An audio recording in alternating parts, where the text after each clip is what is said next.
So, with all the big news over the last couple of weeks, there's been one story that kind of got lost in the wash, and now we've got an addition to that story that just came out yesterday. So, many of you may not have heard, but about a week ago or so, Google in court, Google YouTube finally admitted that, yeah, the Biden administration kind of pressured us to censor conservative content, conservative voices.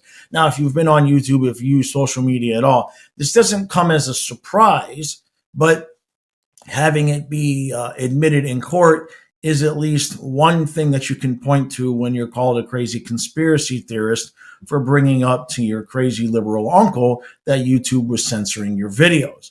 So that happened. But now, in a sort of way, that sort of was Google trying to slough off the blame. Well, the Biden administration, they made us do it.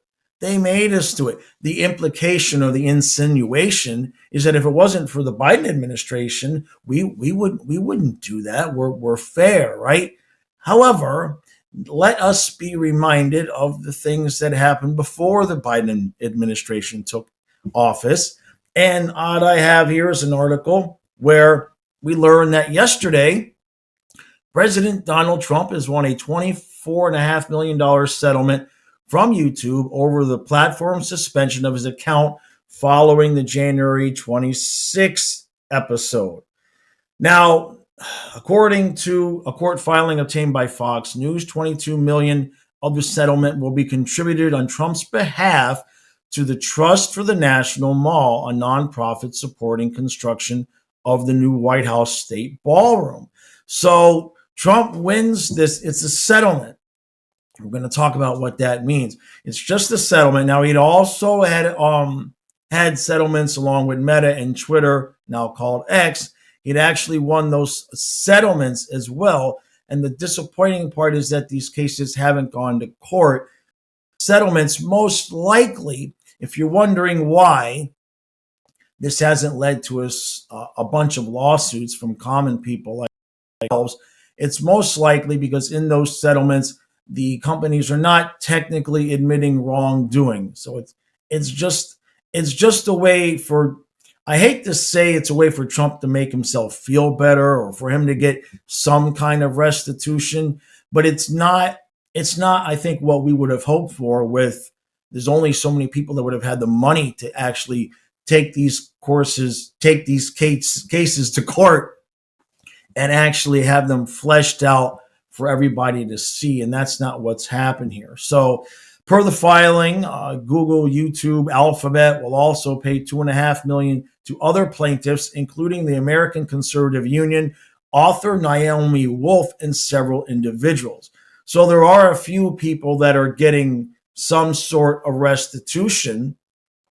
But in my opinion, while it's good to see that this is happening, it also speaks to the point where even somebody like Trump doesn't really have either the resources or the willingness to see something all the way through in court to prove what we've kind of all already known.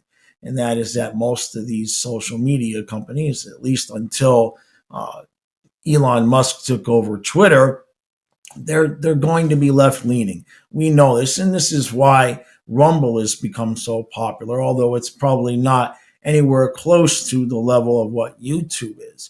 But now the other part that I recognize in this story is I have seen a lot of criticism about Trump for his comments about, building the ballroom, and people say, well, why are we wasting our money? But you won't hear a lot about it's being funded, or at least in part, by a nonprofit. I did not know that. I was not aware of that. And he donated this money that he just got from Google to that. You won't hear that story very often. But I just found it interesting how the insinuation in the previous stories, the news outlets that did cover the fact that Google admitted that the Biden administration pressured them, the insinuation in most of those stories was, hey, this was a Biden administration thing. And while things have gotten somewhat better, YouTube did reinstate a bunch of accounts.